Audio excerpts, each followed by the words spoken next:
네, 10월 5일입니다. 수요일입니다. 새벽 예배 나오신 우리 성도님들을 환영합니다. 말씀 나누기 전에 공동기도 제목으로 기도하시겠습니다. 홍석화 집사의 암을 치료해 주십시오. 배옥준 집사의 뇌졸중을 치료해 주십시오. 언어가 회복되고 오른쪽 팔다리에 힘이 생겨나도록 해 주십시오. 곽한나 집사를 치료해 주십시오. 권하자 집사가 다시 걷도록 해 주십시오. 이승학 성도의 뇌종양 치료가 잘 되게 해 주십시오. 권현민 형제를 치료해 주십시오. 김에브라임 형제가 신장 이식을 속히 받도록 해 주십시오. 김시희 집사의 뇌종양 치료가 잘 되게 해 주십시오. 김수진 집사의 항암 치료가 잘 되게 해 주십시오. 오한 폐렴으로부터 우리를 지켜 주십시오. 예수님의 이름으로 기도합니다. 아멘. 네, 우리 9번의 그 김수진 집사님 지금 항암 치료하고 계시는데 항암 치료를 한 번 했는데 지금 그 백혈구가 좀 부족하다 그럽니다. 그래서 백혈구가 다시 정상이 되도록 위해서 좀 기도해 주시기 바랍니다. 네, 오늘 본문의 말씀은 창세기 31장 17절에서 35절까지 말씀입니다. 라반을 막으시는 하나님께서 야곱과의 약속을 끝까지 지키시는 하나님을 오늘 우리에게 본문에게 보여주고 있습니다. 라반이 야곱이 도망갔다는 소식을 듣습니다.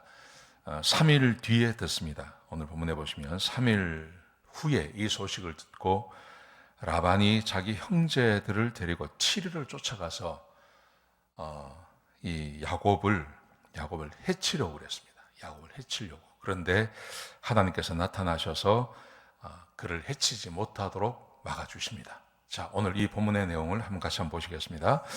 야곱이 자기 자식들과 아내들을 낙타에 태우고 그리고 모든 소유물을 가지고 가나안으로 출발을 했습니다. 17절에 보시면. 그런데 라헬이 19절에 보시면요. 라헬이 자기 아버지 라반의 드라빔을 훔칩니다.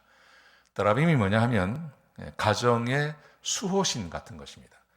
사람의 반신상, 인간을 닮은 반신상이라고 그래요. 나무나 혹은 은으로 만들었는데 이거 어떤 역할을 하는 거냐 하면 이 드라빔이 자기 아버지의 유산이나 혹은 자기 아버지의 지도권을 상속받는다 하는 어떤 그런 내용 같습니다. 그래서 이게 가정을 지키는 수호신이다 이렇게 사람들은 이제 이방 사람들 믿고 있었죠.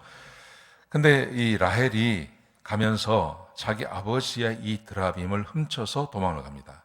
자, 그러자 라반이 이 소식을 듣고 3일 뒤에 듣고 7일을 쫓아가서 길르앗 산에서 드디어 만났습니다. 근데 라반이 왜 이렇게 쫓아왔냐 하면 29절에 보시면 이렇게 말을 합니다. 내가 너를 해칠 능력이 있다고 이야기합니다. 해칠 능력이 있다. 그래서 라반이 실제로 야곱을 해치고 그리고 자기 딸들과 나머지 재산을 찾아오려고 쫓아온 겁니다. 근데 하나님께서 그것을 막아주시는 것입니다. 왜 막아주실까요?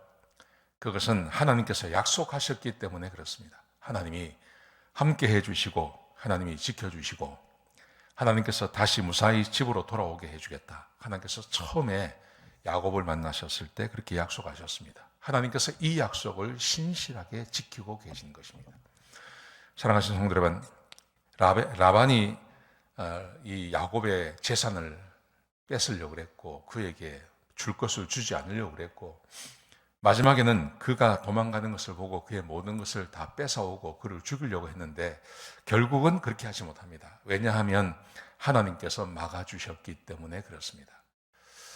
사랑하시는 성도 여러분, 우리가 오늘 본문에서 우리가 한번 생각해 볼 것은 이것입니다. 하나님이 내 편 되어 주시면 그러면 하나님께서 우리를 지켜주시고 보호하신다는 것입니다. 성경 전체에 흐르고 있는 하나님의 약속입니다. 여러분, 그러므로 우리는 하나님의 편되어서 사는 게 매우 중요합니다. 실제로 야곱이 베델에서 하나님을 만난 다음에 이 라반의 집에서 20년을 살아가거든요. 근데 이 20년을 살아가면서 이전에 그 야곱의 모습이 보이지 않습니다. 형에게 그 장자권을 빼앗아오기 위해서 수단과 방법을 가리지 않던 그 모습이 보이지 않습니다. 그냥 하나님을 믿고 묵묵히 살아가는 모습이 그에게 보여집니다. 여러분, 이것이 하나님께서 야곱과 함께 하시며 그리고 하나님을 만난 사람의 태도라고 저는 믿습니다. 그러자 하나님께서 이 오늘 본문에서 이 라반을 막으시는 것입니다. 자, 24절에 보시면요. 하나님께서 7일을 쫓아와서 길르앗산에서 야곱을 만난 이 라반, 그날 저녁이 새고 그 다음날 아침이 되면 야곱을 죽이고 어쩌면 야곱의 모든 것을 빼앗아서 가려고 하는 이 라반에게 하나님께서 나타나셔서 이렇게 말씀하십니다. 야곱에게 선악간 말하지 마라. 선악간 말하지 마라는 말이 무슨 말이냐면 그가 행한 선이나 악이나 어떤 말도 하지 말고 그를 돌려보내라. 하나님께서 나타나셔서 그렇게 말씀하십니다. 여러분, 라반이라는 사람이 이 야곱 때문에 부자가 된 사람이거든요. 그러니까 야곱이 떠나고 나면 자기가 다시 가난해질 걸 아는 것입니다. 그래서 할 수 있으면 이 야곱을 붙잡고 있으려고 했던 사람이거든요. 근데 지금은 거부가 되었습니다. 지금 자기 재산만 지키면 되는 겁니다. 근데 자기 재산의 상당량을 야곱이 가지고 가고 있는 겁니다. 이렇게 되면 이 라반이 야곱을 얼마든지 해칠 수 있는 겁니다. 자, 그런데 하나님께서 나타나셔서 그에게 얼마나 강력하게 말씀하셨는지 이 라반이 이렇게 말을 합니다. 먼저 이렇게 말을 해요. 만나자마자 왜 나를 속이고 갔느냐? 왜 내 딸을 잡아서 가느냐? 거짓말이죠. 잡아간 게 아닙니다. 내가 즐겁게 너를 보내고 내 딸들과 손자들과 헤어지는 인사를 하고 보내야 되는데 왜 그걸 못하게 했느냐? 이렇게 말을 합니다. 여러분, 이것은 거짓말입니다. 그 다음에 진심이 나오죠. 내가 너를 해할 능력이 있다. 인사하고 보내고 그거 중요한 거 아니지 않습니까?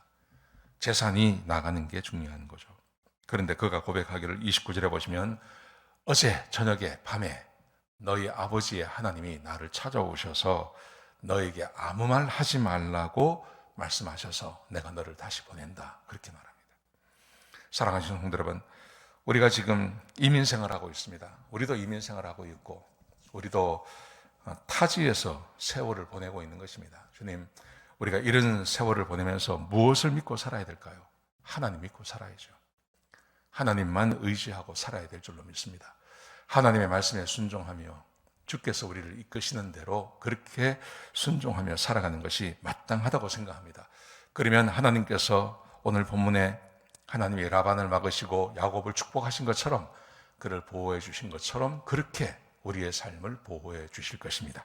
하나님의 말씀을 따라 야곱처럼 사시는 저와 여러분 되시기를 주의 이름으로 축복합니다. 기도하시겠습니다. 아버지 하나님, 감사합니다. 우리에게 귀한 말씀 주셔서 감사합니다. 하나님, 야곱이 하나님을 만나고 하나님을 의지하고 살았던 것처럼 우리도 하나님 만나고 하나님만 의지하고 사는 지혜로운 사람들에게 축복하여 주옵소서. 자기의 머리 믿고 사는 자가 되지 않게 하여 주옵소서. 주님 감사합니다. 예수님의 귀하신 이름으로 기도드렸습니다. 아멘.